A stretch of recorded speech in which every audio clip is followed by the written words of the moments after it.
Welcome. My name is Joyce Drexler, and I'm the Executive Vice President of Sulky of America. I'm also the author of Weekend Quilting with Sulky. This is a fabulous book for you to refer to if you're a beginner quilter. I also wanted to point out that it does deal with how to stabilize computerized embroidery designs, as well as giving you a lot of quilts that utilize the spacing for computerized designs. So I hope you'll look for that. First, I want to talk to you about the thread that's always used for digitized embroidery, which is a 40-weight rayon. Now, there are other designs that are starting to come out that are digitized for heavier weights of thread, but primarily it's the 40-weight. And with the beautiful threads that are available from Sulky of America, you're going to find that there's variegated colors like this one. There's also multicolored thread like this, which is ideal for showing different primary colors. In fact, there's over 387 colors, so you have a great palette to choose from. In fact, it's very important when you go to do your computerized embroidery that you have all your threads secured together. And what I like to do is keep them in this box. This is a slimline box that holds all the threads, and of course the threads are labeled with the correct colors so you can find them easily. And this is such a nice setup because all you have to do is lift the little tab and the thread comes right out. You can't spill the thread in this box. It just is always nice and tight, and it's a great way to stay organized. You know, one thing about the embroideries when you're doing that is you want to make sure that you're using the proper thread in the bobbin. And I like to use the Sulky poly bobbin thread. If I'm doing a design like this one, where there's black involved, it's much better for you to put black in your bobbin at that time. Or you can use the black invisible thread, because sometimes our machines will hiccup and bring up a little bit of the thread, and if we use white, it's not going to make the design look that great. So do think about using black when you have detail outlines and words that are going to be in black. Now, when you're using the invisible thread, of course, it still comes in clear as well. What you want to do is wind your bobbin slowly, because it does heat up the bobbin as you're doing it. So always put on the slow speed when you're winding that bobbin. Now what I'd like to do is also point out that the rayon threads come on cones. The heavier weight is the 30 weight, but for digitized embroidery we're going to focus on the 40 weight. And the yardage on these is extreme. You have 5,500 yards on the 40 weight, which is ideal for the primary colors that you might be working with, where you use those colors a lot. It's very economical that way. Next, I would like to talk about the proper stabilization for your embroidery. That's so important when you're doing computerized embroidery. You know, you can look for the Sulky Stabilizer sampler, and that will give you a little bit of all the different stabilizers that we have, and that way you'll have those to fall back on when you're looking to do your embroideries, because different fabrics require different type of stabilization. For quilting, of course, we generally use cotton fabric, and when I stabilized to do this particular design, I wanted to make sure that I had it really stabilized well.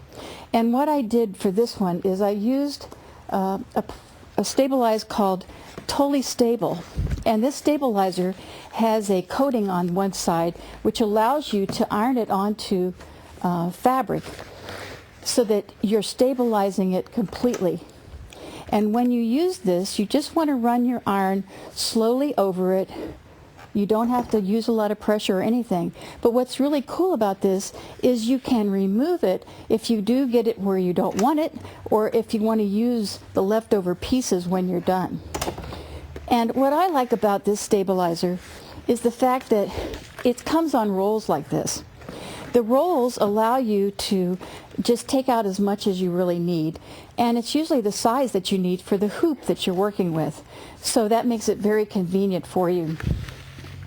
So I would look for the rolls. They come in different sizes, and just choose whatever the size is that you need for your particular project.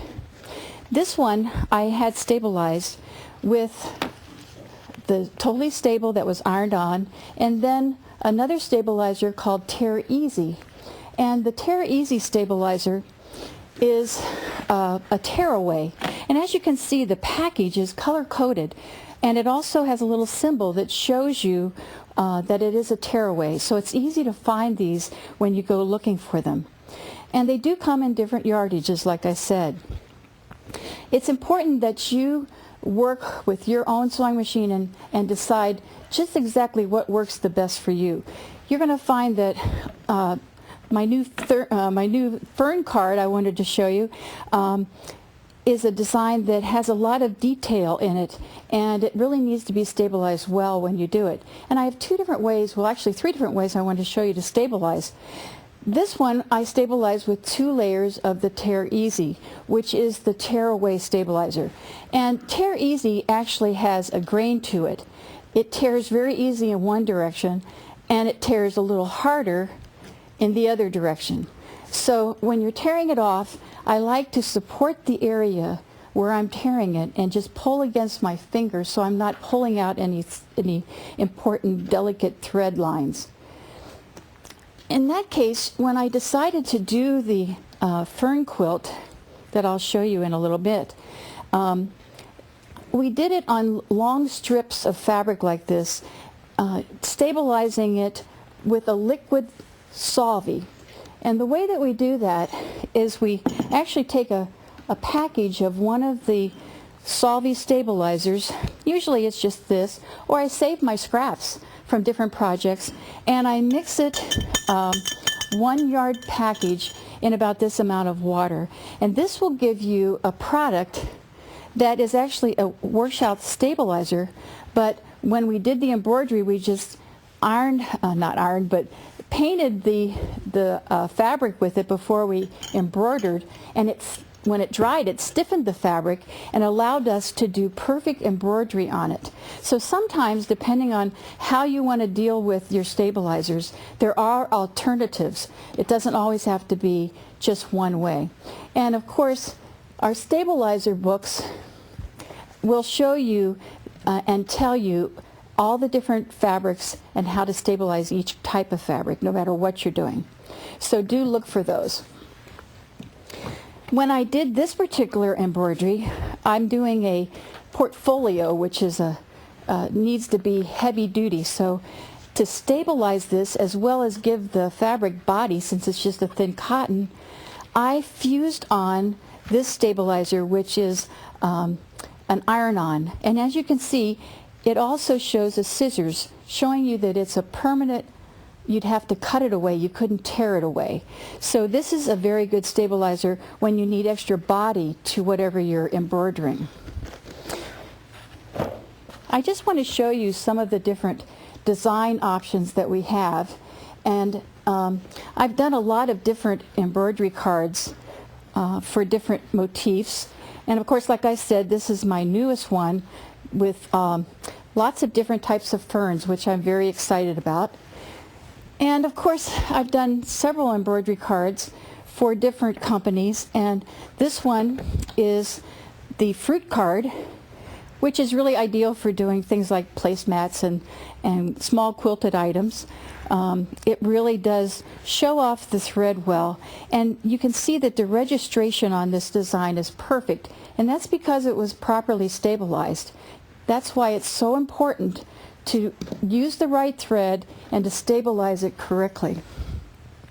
This is another one of my cards. If you like birds, this is the one for you. It has all these different bird designs on it, and what I like is that they're the size that will work on anybody's embroidery machine. They're the 4x